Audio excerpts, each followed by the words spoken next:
ગુજરાત કિમલોપના સાથીદારો અને ગુજરાતના રહેવાસીઓ,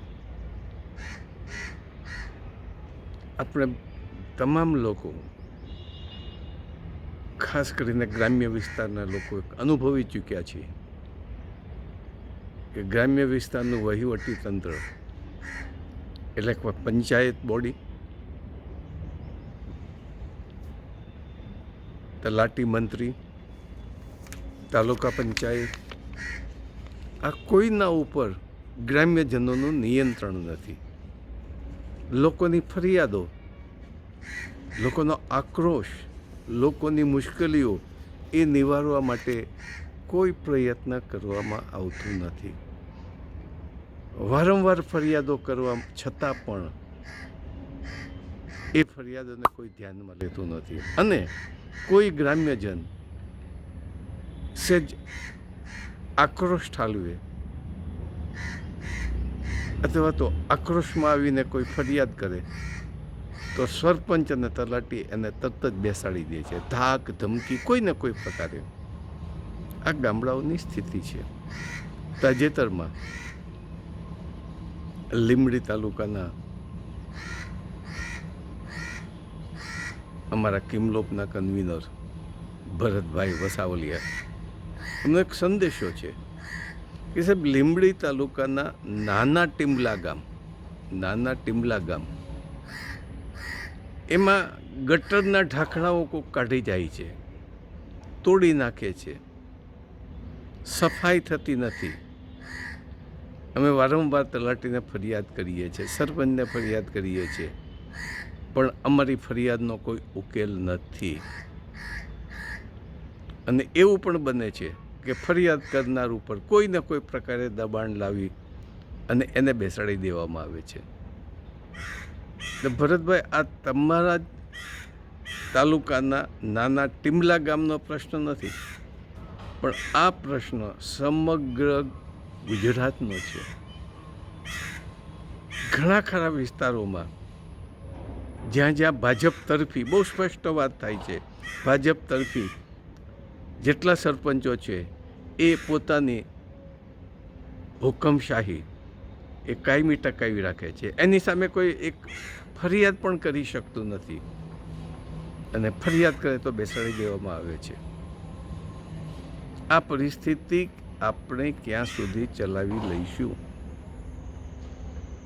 ગ્રામ્ય વિસ્તારમાં સફાઈ તો થતી જ નથી, થાય તો માત્ર દેખાવ પૂરતી થાય છે. લાઇટિંગના પ્રશ્નો પણ છે, ગંદકીએ તો માજા મૂકી છે. અને તલાટી, મોટાભાગના તલાટીઓનું હેડક્વાર્ટર ગામડું નથી હોતું, આજુબાજુના શહેરમાં રહે છે અને માત્ર હાજરી પૂરવા માટે જ પોતાના ગામ આવે છે. ગ્રામસભાનું અસ્તિત્વ પણ નથી રહ્યું. તો આ ફરિયાદને પહોંચી વળવા માટે આપણે શું કરવું પડશે, શું કરવું જોઈએ? તાત્કાલિક કોઈ પરિવર્તન થવાનું નથી, પણ વર્તમાન પરિસ્થિતિનો ઉકેલ શું છે? આપણે ઉકેલના સંદર્ભમાં વાત કરીએ છીએ અને ઉકેલ જોઈએ છે. તો મિત્રો, એક નાનકડું સૂચન કરું કે ગામના 10-15 યુવાનો ભેગા થાય, જેને કોઈની ધાક ધમકીની અસર ન થાય એવા યુવાનો ભેગા થાય. અને મિત્રો, એક વાત બહુ સ્પષ્ટ છે, ધાક ધમકી આપનારાઓને મોટામાં મોટા બીકણ હોય છે,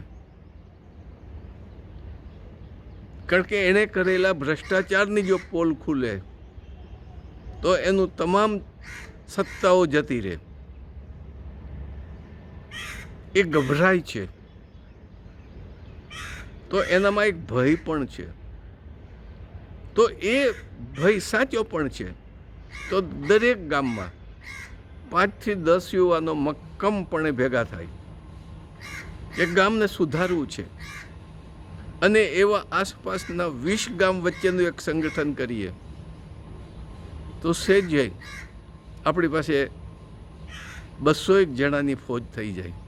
અને 200 જણાની જો યુવાનોની ફોજ થાય તો તાકાત નથી કોઈ પણ ગામના માથાભારે સરપંચ એની સામે આંખ ઊંચી કરીને જોઈ શકે. એક સંગઠન આવ્યું. અમે અમારો હંમેશા ગુજરાત કિસાન મજદૂર લોક શાસનનો ટેકો હશે અને અમારી સાથે જોડાશે તો એ વધુ બળવાન બનશે, એ પણ ચોક્કસ છે.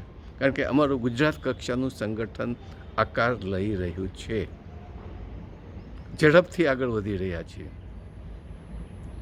હવે દરેક ગામના જે યુવાનો ભેગા થાય છે એણે માત્ર 2 જ કામ કરવાનું છે. એક તલાટીને લેખિત આપવાનું છે, તલાટીને, અને નકલ મોકલવાની છે મામલતદારને અને ટીડીઓને, એટલે કે તાલુકા વિકાસ અધિકારીને, કે ભાઈ અમારા ગામમાં છેલ્લા 5 વર્ષમાં કેટલી ગ્રામ સભા યોજાઈ. પહેલો મુદ્દો, કેટલી ગ્રામ્ય સભા યોજાઈ. અને એ ગ્રામ્ય સભા, નંબર 2, કયા અધિકારીની હાજરીમાં થઈ છે. એટલે કે સામાન્ય રીતે તાલુકા કક્ષાના કોઈ ને કોઈ અધિકારી, તાલુકા પંચાયતના અધિકારીની હાજરી સામાન્ય રીતે હોવી જોઈએ. ત્રીજું માગે, એક ગ્રામ્ય સભાની મિનિટ્સ, કેટલા લોકો એમાં હાજર હતા એની વિગત માગવી. આ 3 વિગત તમે તલાટી પાસે માગો ને નકલ આપો તાલુકા પંચાયતને, ટીડીઓને નકલ આપો, અને એ પણ સામાન્ય રીતે પૂછો અથવા તો માહિતી અધિકાર ધારા નીચે પૂછો. માહિતી અધિકાર ધારા પૂછો તો તમને જવાબ 100% આપવો પડે. એક નાનકડી ટીમ થાય. જો આટલી વખતથી શરૂઆત કરશો તો મંત્રી પણ ચૂપ થઈ જશે, સરપંચ પણ તમારી સામે ઊંચી આંખ કરતો બંધ થઈ જશે, અને ગામને નિયમિત કરવું પડશે. પણ આ બધું સ્થાનિક ગ્રામ્ય યુવાનોએ કરવું પડશે. અને એની સાથે સાથે અમારી સાથે જોડાઈ અમે તમને પૂરો ટેકો આપીશું. સાથે મળીને આપણે બળવાન બનીશું અને ગ્રામ્ય વિસ્તારમાં પરિવર્તનની શરૂઆત આપણે અહીંથી કરીશું. ફરજિયાત કામ કરાવીશું તલાટી પાસે, ભ્રષ્ટાચારને પણ રોકીશું. અને સાથે સાથે એ પણ વિગત માગે કે છેલ્લા 5 વર્ષમાં ગામના વિકાસના કેટલા કાર્યો થયા છે, એની પાછળ કેટલો ખર્ચ થયો છે, અને કેટલી એક જ કામ કેટલી વાર થયું છે. રોડ રસ્તાના ખર્ચાઓની વિગત માગે. બસ આટલું જ માગવાનું છે. આટલું માગવાથી આપણું કામ સરળ બને છે, આપણું સંગઠન મજબૂત પણ થશે, અને સાથે સાથે જે સરપંચોની અને તલાટીઓની દાદાગીરી છે એનો પણ અંત આવશે. ઘટી જશે. આટલું કરો, અમને જણાવો. અને હવે અમે દરેક તાલુકામાં કન્વીનર નિમી રહ્યા છીએ. ગ્રામ્ય વિસ્તારમાં 5 મિત્રોને અમે ગોઠવી રહ્યા છીએ. તો અમારી સાથે જોડાવા માટે આગળ આવો. અમારો ફોન નંબર છે, સંપર્ક કરો. અને થોડા દિવસોમાં દરેક તાલુકાના કન્વીનર એટલે તાલુકા પ્રમુખની અમે નામ જાહેર કરીશું. અમારા સાહિત્ય પણ હશે. તો ભરતભાઈને માત્ર એટલી જ સંદેશો આપું છું કે આટલી વસ્તુ નાના ટીમલા ગામના મંત્રી પાસે માગો અને માહિતી અધિકારીના ધારા મુજબ માગો, અને એ જો ન આપે તો પછી આગળ વિચારીશું. એ તલાટી કમ મંત્રીને પણ નોકરી કરવી ભારે પડશે. આભાર. જય હિન્દ.